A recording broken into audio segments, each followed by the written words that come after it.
Welcome back. अगर आपने इस मूवी का फर्स्ट पार्ट नहीं देखा है तो ऊपर दिए गए आई बटन पर क्लिक करके इस मूवी के फर्स्ट पार्ट को ज़रूर देखें।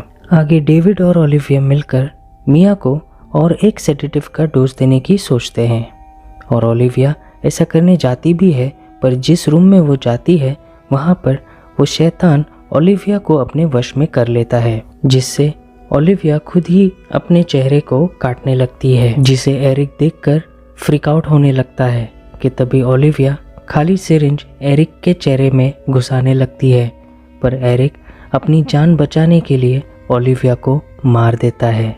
डेविड और नेटली एरिक को उस रूम से बाहर ले आते हैं।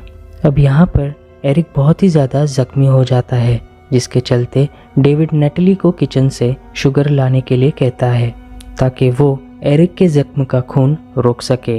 पर जब नेटली किचन में जाती है तब मिया के अंदर का शैतान नेटली को अपनी बातों में फंसाकर उसे अंदर तहखाने में ले जाता है और वहाँ नीचे मिया अपनी ज़बान काटकर नेटली को डराने लगती है कि तभी वहाँ पर डेविड आकर उसे बाहर ले आता है और मिया को तहखाने में बंद कर देता है। आगे एरिक उस किताब को जलाने की कोशिश करता है, लेकिन वो किताब नहीं जलती और यहाँ पर एरिक डेविड को बताने लगता है कि अगर हम मौत से यानी कि उस शैतान से बचना चाहते हैं तो हमें इस किताब में दिए गए तरीकों को अपनाना होगा, यानी किताब में दिए गए तरीकों को अगर हम आजमाते हैं तो शायद मिया के अंदर का शैतान चला जाएगा। आगे एरिक बताता है कि इस किताब में टोटल 3 तरीके दिए गए हैं। उन 3 तरीकों में से एक है जिंदा गाड़ना, दूसरा बॉडी को डिसमेंटल करना यानी कि शरीर के भाग करना, और तीसरा और आखिरी जिंदा जला देना।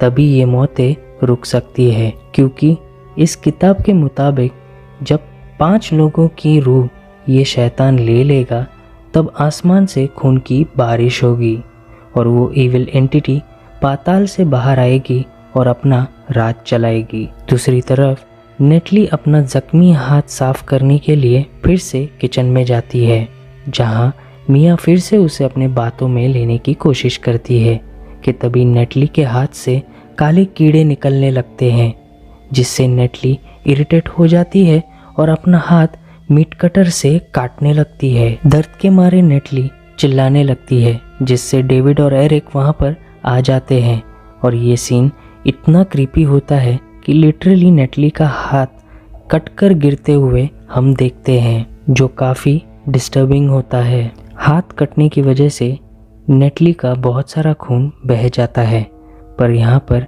नेटली भी ओलिविया की तरह पजेस्ड हो जाती है। वो नीलगन से डेविड और एरिक पर हमला करने लगती है, जिसके बचाव में डेविड नेटली पर कूद जाता है और यहाँ पर नेटली गुजर जाती है। एरिक भी अधमरा हुआ होता है। अब डेविड हैड नो चॉइस, तो वो गैसोलीन से पूरे कैबिन में आग लगाने की सोचता है, पर मिया उन दोनों के बचपन का गाना गाने लगती है, जिससे डेविड कमज़ोर पड़ने लगता है क्योंकि वो उसकी बहन होती है। किताब का पहला तरीका डेविड नामंजूर करता है क्योंकि वो अपनी बहन को जिंदा नहीं जला सकता, तो डेविड दूसरा तरीका अपनाता है। वो मिया को जिंदा दफनाने की सोचता है, पर डेविड के दिमाग में कुछ और ही प्लान चल रहा होता है, जिसे हम आगे कहानी में देखते हैं। डेविड मिया को दफना रहा होता है, जहां वो शैतान डेविड को मैनिपुलेट करने की कोशिश करता है, पर डेविड उसकी बातों में नहीं आता और वो प्रक्रिया को पूरा कर देता है, यानी डेविड शैतान के साथ साथ मिया को भी जिंदा दफना देता है। जैसे ही डेविड के सामने जलते हुए पेड़ की आग बुझ जाती है, डेविड को ऐसा लगता है कि शैतान जा चुका है, तो वो फिर से मिया को बाहर निकालता है और यहाँ पर डेविड अपने प्लान को अंजाम देता है। वो मिया को शॉक ट्रीटमेंट देने लगता है, जिससे मिया जाग जाती है, यानी कि वो जिंदा हो जाती है। आगे दोनों डेविड और मिया अपना सामान बटोर कर वहाँ से निकल रहे होते हैं कि तभी अचानक से एरिक डेविड पर हमला कर देता है।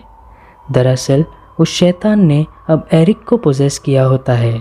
डेविड के पास कोई ऑप्शन नहीं होता तो वो मिया को गाड़ी की चाबी देकर उस कैबिन से बाहर धक्का दे देता है और खुद को एरिक के साथ बंद करके उस पूरे कैबिन में आग लगा देता है। अब यहाँ पर सब मर चुके हैं, सिर्फ मिया जिंदा रहती है कि तभी आसमान से मिया के हाथ पर एक खून की बूंद टपकती है और देखते ही देखते खून की बारिश होने लगती है, क्योंकि उस किताब के मुताबिक 5 रूह को पाने के बाद खून की बारिश होगी और शैतान पाताल से बाहर आएगा।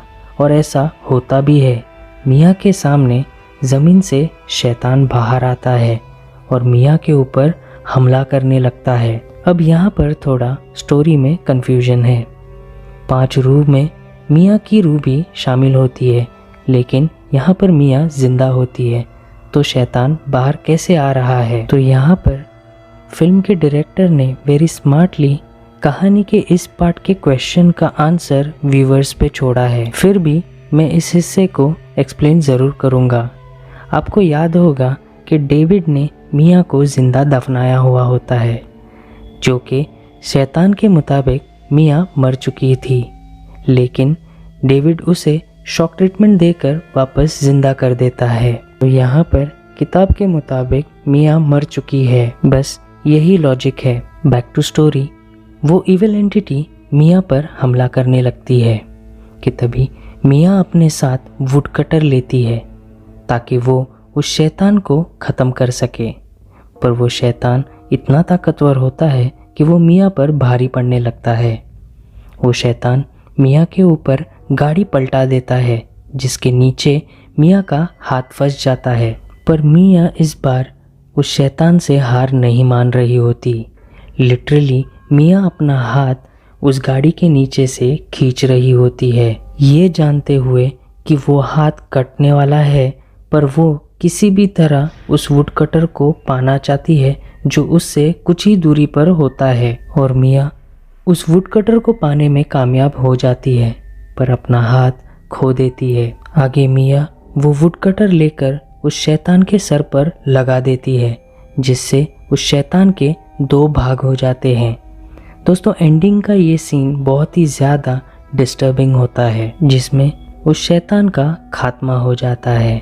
अब जैसे ही शैतान का खात्मा हो जाता है तो खून की बारिश भी रुक जाती है और उस शैतान का शरीर ज़मीन में धंसने लगता है। आगे मिया उस जगह से सूरज की किरणों की तरफ देखकर आगे बढ़ने लगती है और इस मूवी की कहानी उस किताब के बंद होते हुए सीन पर ख़त्म होती है। दोस्तों, 1981 की इविल डेड के टोटल 3 पार्ट्स बने थे जो काफ़ी सक्सेसफुल थे। अब ऑडियंस इस सीरीज़ के रीमेक की सीक्वल का अभी तक वेट कर रहे हैं। दोस्तों, एक वीडियो को बनाने में काफ़ी मेहनत लगती है, तो अगर आपको मेरा चैनल या मेरा वीडियो पसंद आता है तो काइंडली लाइक, कमेंट और सब्सक्राइब ज़रूर कीजिए, ताकि ऐसी और इंटरेस्टिंग स्टोरीज़ मैं आपके सामने ला सकूं।